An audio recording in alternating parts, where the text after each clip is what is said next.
He was telling a joke, The HR head has made a rule saying that from now onwards, every bat has to give 4 eggs a day, otherwise they will be killed. 4 eggs a day, every bat. So every bat is struggling to give 4. Some was giving 5, probably stole from somebody else's egg and gave it. Okay. And there was one bird consistently giving only 2. So the production manager complained to the HR director saying that this one bird is not supporting.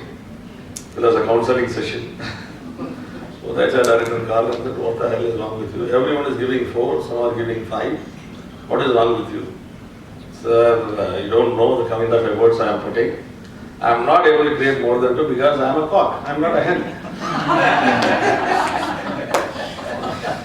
I say, well, I am goal illa. This is very customer. 2 முட்டை கொடுக்கிறது. நான் ஏற்கனவே திருடி தான் கொடுத்துட்டு இருக்கேன். So we should know how to balance this. If we expect from somebody who cannot produce, okay, you are going to torture him. That's called damagement again. So we should be so effective to identify who can do what and how he should do and what he can produce and how to sequence it. இதனை இதனால் இவன் முடிக்கும் என்று ஆராய்ந்து அதனை அவன் கல்விடல். This is what Tiruvallur says. Okay. So same way, we should have a good amount of maturity, saying that, okay, this person can probably only do this, and he want to be like that. Fine. Everyone doesn't need to be an IAS. You need a peon also, you need a driver also, and if he is happy with being a peon or a driver, fine, leave it. No, don't push him. There are possibilities. Some driver eventually becomes an IAS. That is fine. But if his capability is only to produce 2 eggs, don't force him. Or his capability to steal only 2 eggs, don't force him more. So you are damaging the company again. He will go and steal more. So while if he gets caught, he will kill some hen. Correct? So what we are doing by forcing somebody who is not capable of doing, we are damaging the organization by him killing somebody who is capable of producing. You understand? So this is very, very important for you to understand to create an effectiveness. Don't talk only about efficiency. Efficiency is measured based on the effectiveness of somebody. It cannot be same for everyone. It has to change. It has to change between processes, people. Okay. We'll just take one small example. These habits are going to be, I'll be talking about 4 or 5 habits. That is not going to make you effective. So let us understand what is a habit. How do you form a habit? We'll take an example. We will cover this so that focus is.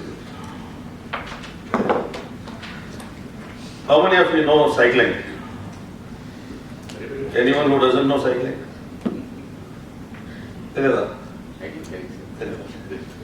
When did you learn cycling? School days. 5 years, 6 years, 7 years? Yeah. And at the age of 1 or maybe 6 months old, if somebody asks you what is cycling, what would have been your reply?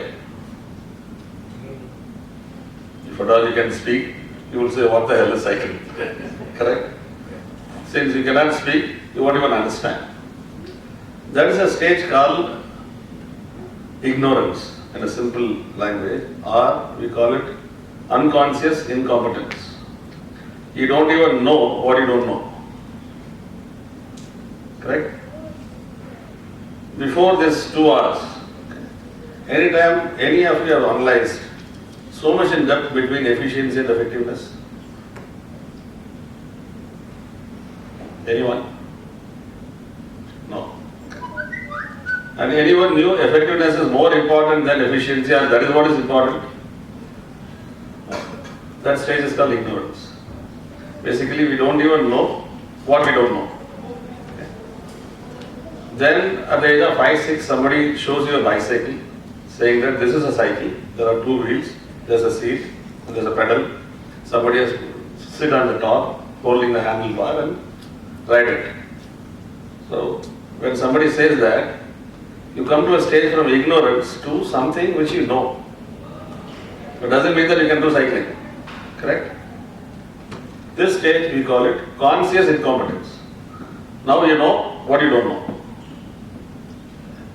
It is better to be at ignorant stage. It is better to be at a stage where I don't know what I don't know, than coming to a stage that I don't know what I don't know. I know what I don't know, but I know nothing about it. Once I know, this I am supposed to know, but I don't know about it. When you reach a stage, better you learn and go to a proficient level. Otherwise, you will know something you don't know and you will not do anything about it. But because you know something is there, you will expect results without doing anything about it. Correct? So what happens then? Then your uncle, mostly your uncle or your friend will teach you cycling. Correct? So somebody will hold the seat and run behind you, you sit like this and ride. You hold the handlebar very tight. And while riding, somebody calls you, fall down. So you try to very seriously practice that skill. That is called conscious competence. From unconscious incompetence to conscious incompetence, you become conscious competence. This is a stage which is very, very crucial. Because most of the people give up cycling. There are people I know, they can't ride cycle at all. They can't drive car. They can't drive bike. And that is a stage where you will get a lot of wounds. You will fall down. There will be a lot of problems. You will fail. But you try to practice something very seriously, that's the time you will fail. But you should have enough guts and enough strength in you to continue. Then you reach a stage which is called unconscious competence. Like now, if you ride a cycle, you don't look at the pedal every time. You don't sit like this. Even you can leave both the hands and ride. Okay. If you see a friend, you say hi. Yeah. So you don't actually conscious of riding a cycle. So this is what is called habit. Like you get up in the morning, go to brushing. No one needs to tell you. No one needs to tell you how to brush. You don't even realize. You just take the paste and you brush and come out. So this is how the habit should be formed. Once you reach from ignorant stage to unconscious competence, then it is called habit. So my request is whatever you are going to learn, that 5-6 habits, they are not going to be easy. I promise you. If it is easy, then you will be knowing it already. It will be available in most of the internet. They are not going to be easy. They are going to be difficult. There will be failures. There will be wounds. There will be problems. You should be ready to face it, to go to unconscious competence level. It has to become part of your blood. Where the habit is there in the body. People say, where the mind in the body? Can you tell me where is the mind in the body? Heart we know. Where is the mind? No. So if we change the brain, the mind will be of his mind. You know this is, let's say this is, the right thing is not to pay money to the TTR, the train. That brain says. But your mind says, no, I have to go. I need to be there tomorrow morning. You are paying it. So brain is different, mind is different. Correct? Am I right or wrong? So brain will always say what is right, what is wrong. Mind will say what is good for you or what makes you feel comfortable. That's what I am asking you. The recent research says the mind is part of your blood. So what's the blood donation is that mind is This is what the recent research says, because I have not done the research. So you can't blame me for that. People say mind is part of your blood circulation system. So it's not like mind and the life. We don't know where is it. There are people, even after heart is failing with the pacemaker, they live. When after brain is dead, people are living. Okay? So we don't know where the life is actually. The same way we don't know where the mind is. The belief is the mind is in the blood circulation system. That's what people believe. So this habit has to be part of your blood circulation system. You should be able to do it very, very comfortably. So basically you need knowledge, what to do, skills, how to do, then the burning desire, want to do. If I decide I will learn cycling, I will learn driving, or I will learn maybe swimming, anything.